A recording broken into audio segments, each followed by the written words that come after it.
Okay, probably a good time for one of those where we've been, where we are, where we're going talks. Good.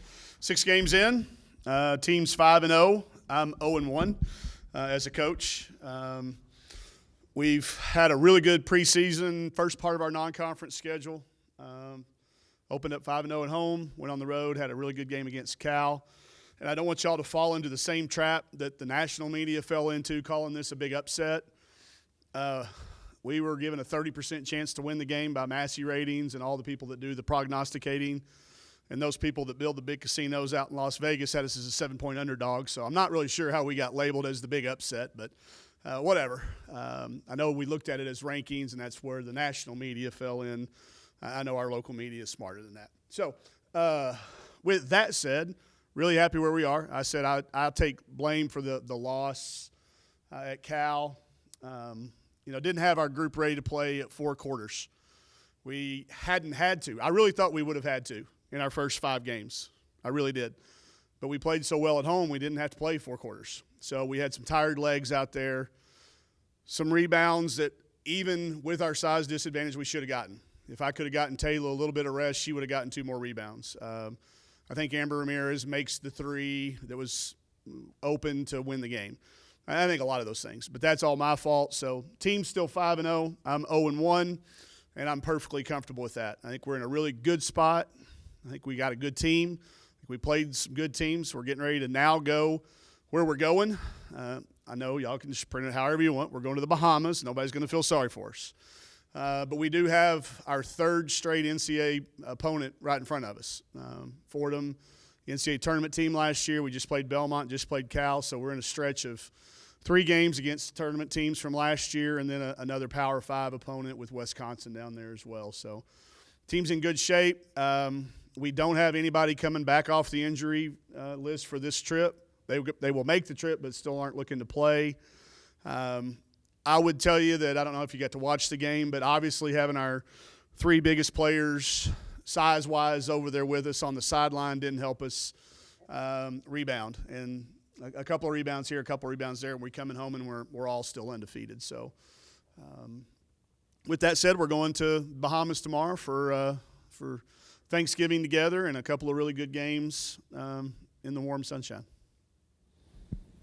You face a Fordham team that looks a lot like you physically, not very big, versus a Wisconsin team which you know something about. So can you just give us a little? Yeah, I'll start with Fordham. They've got starting 5 who all have made shots from the 3-point line.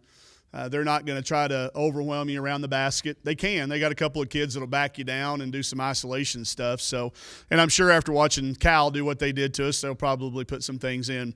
She is maybe one of the best coaches we'll go against all year. She's does a really, really good job. Got a lot of respect for how she prepares her team. So we'll have to improve that area there. But they do play, a lot of shots from the arc. Sorry, that was me. A lot of shots from the arc, and they will play with us tempo-wise. They've got a Power 5 guard. Bree Kavanaugh went to Cal, ironically, as a freshman, as a big-time recruit that ends up back home in the Bronx. And they've got some really, really nice pieces. We'll be stretched defensively to guard them.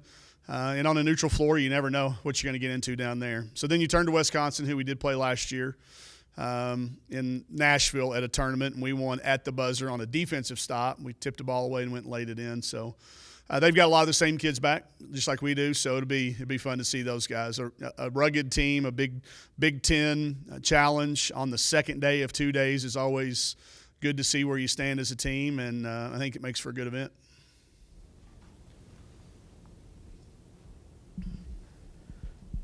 Coach, you mentioned the rebounding. Yep. And Kiera, would she made a difference? Any of those players coming in? Destiny, Kiera, Macy, Chantel, if we could have dressed her out. Yeah. I mean, you look at the game, you look at the stat sheet, you look at the film. Our first shot defense was pretty good, but we gave up 19 offensive rebounds, 10 to one player. One player got 10 by herself. And if you're looking at the box, I don't know how they charted second chance points out there, but 18 was wrong. I think the one kid had 18 by herself. So rebounding would have been helped not only by those kids, but if I could have rested Taylor a little bit more. I probably should have rested Taylor in the middle, gotten Aaron some more minutes, and we could have gone with a bigger lineup, maybe played Rowe a little bit instead of the smaller guards. But we were in it. We had really good chances, and one rebound could have made the difference. It really could have. When you go back and you tear it apart like you do as a coach in a one-possession game, which it was, you can find that one possession a lot of different times. So, rebounding is a thing that you can work at. It's a thing you can talk about, but going out and doing it is another whole thing. And they were very committed to making sure that that's what they did. And when they got some success with it, they just kept doing it, And it really had a compounding effect on us. And, again, some of that was legs. Probably should have cut back either, a little bit in practice or knowing that ahead of time, or played those kids a few more minutes in our first 5 games. I'll beat myself up as a coach like that, or not take them to see Hamilton. Although, no, I'm not going to say that, because seeing Hamilton was an amazing experience for our kids culturally, and to see it in San Francisco was amazing. But made for a little bit of a late night. So, again, my fault as a coach. You talked about the legs a little bit. They made more threes than you did. Yeah. I mean, you talk, obviously the rebound number jumps out at you, but you guys were 4 of 15 from the three, and they made 7. So there's a difference. Yeah, it was. They weren't coming off our shooters, and we had more points in the paint than they did. And we had 62 points in the paint, or 56 points in the paint. So, again, taking what they are going to give us. We're not to the point where we're just going to jack threes to jack them. If they're not there, they're not there. Of the 15 we took, I liked 13 of them. 2 of them were half-court shots at the end of the period. We got to figure out a way to stop counting those, because kids stopped shooting them, and they really shouldn't count statistically anyway. But we did not shoot it as well. Part of that's a new gym. Part of it's longer defense. Part of it's the legs. There's a lot of things that go into it. I was okay with the number and the quality of shots we got. I just think we could have made 1 or 2 more, and we certainly could have kept them from getting as many. Our offense was pretty good. They have a good defensive team. This is a Cal team that went to UConn and had a single-digit game with those guys into the fourth quarter. So, again, I started seeing the word upset all over social media, and it just crawled all over me, because people want women's basketball to be taken really seriously, and that would not happen on the other side if people would have realized how good Cal was. That was a heck of a job by our kids to go on the road and for the first time all year and give ourselves a chance to win. Were you surprised you stayed in the top 25? I mean, that should tell you what you just said. Part of that's inertia too. You get so high, you can't drop. I mean, we dropped further than everybody else. We dropped 6 spots in one and 5 in the other. But part of that where we are. This is the 4th straight week we've been ranked, and I think using Mario's crack research, I just looked back, and I think it's the first time since 2002 we've been ranked for 4 straight weeks. You had a player named Shamika Christian back then, and Gary Blair's coaching, but it's the first time our program's been recognized for 4 straight weeks at any point in time in the season, much less to start it. So I think it's still a good indicator of where we are and where we can possibly be.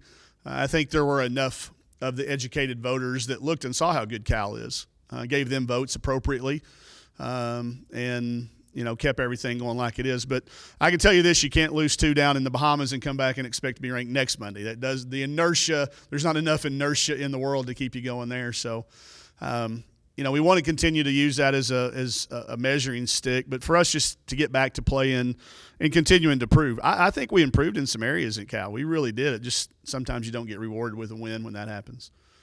Coach, talk about You mentioned the Wisconsin game in the end of game. They're playing defense. Then another game that comes to my mind is the Tennessee game last year. What's your end of game philosophy, whether or not to call a timeout or not? And can you just talk about that? Yeah, you have to. It varies from game to game. I think I prefer to let the game play out. I just think there's so many things that can happen. I was sitting there watching Coach Muss last night. I think the same thing he had. He's got a team he trusts. He's playing a really small rotation lineup. There's probably nothing you're going to say over there. You allow the defense to set all those things. So when you have a team you trust, you let them play it out. You really do. And I'm consistent with that. The The game against Tennessee where you're talking about we didn't take the timeout, we caught them off guard a little bit. They thought we were going to take the timeout, so allowed to go in transition because I had a senior point guard I trusted. We got a freshman point guard this year right now, so I'm not going to tell you that there's not going to be a time. I also think for us, too, in women's basketball it's a little different because the timeout advances the ball. So you might see a women's coach take a timeout more often than you would a men's coach in that situation because of the ability to advance the ball to the sideline.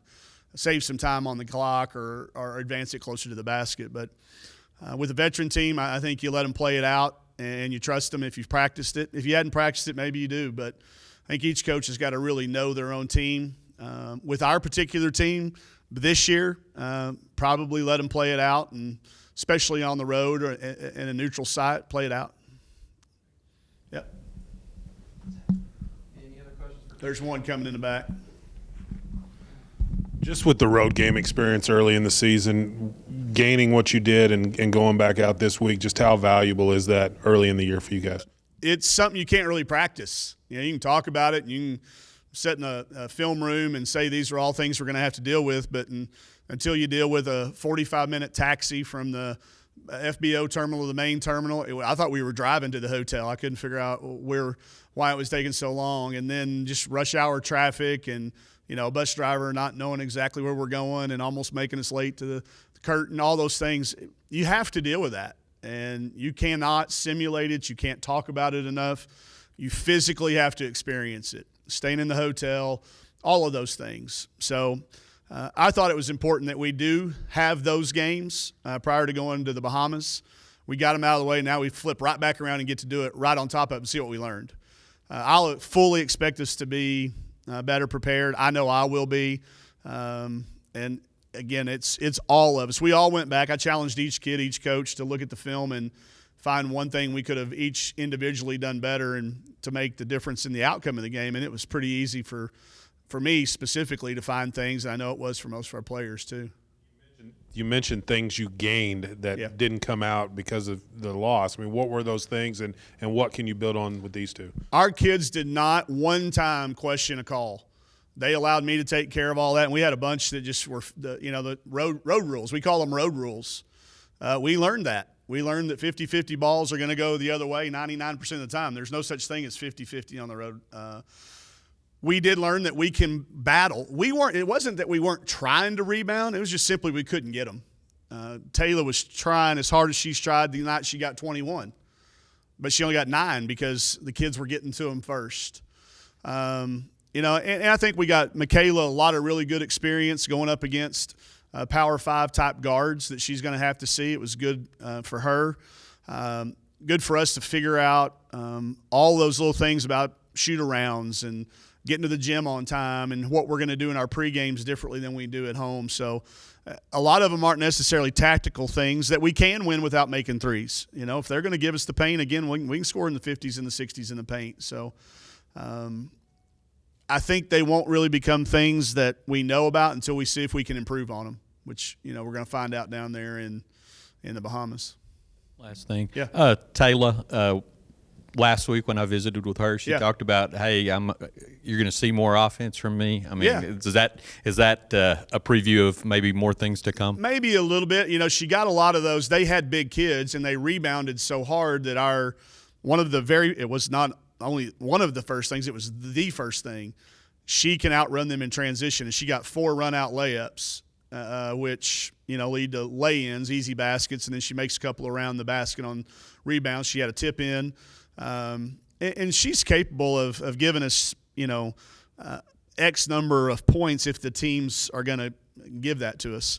They were coming off helping with their bigs around the basket and allowed her for some dump passes where a lot of times those teams stay home. So, this going back to Jason's point a little bit, it was a different defense than we've seen anybody play on us.